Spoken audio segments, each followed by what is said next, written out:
Hi guys, magandang araw po. At alam nyo ba to? Ang baong ng buko ay mapagpirahan.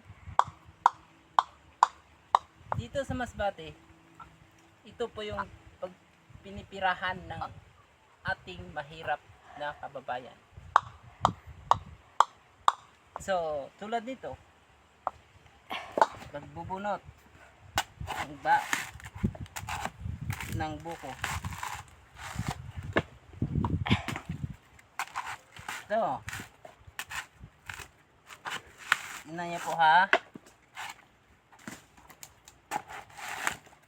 Isang araw guys, kuha ka nito ng kumita ka nitong 200 or 250 pesos.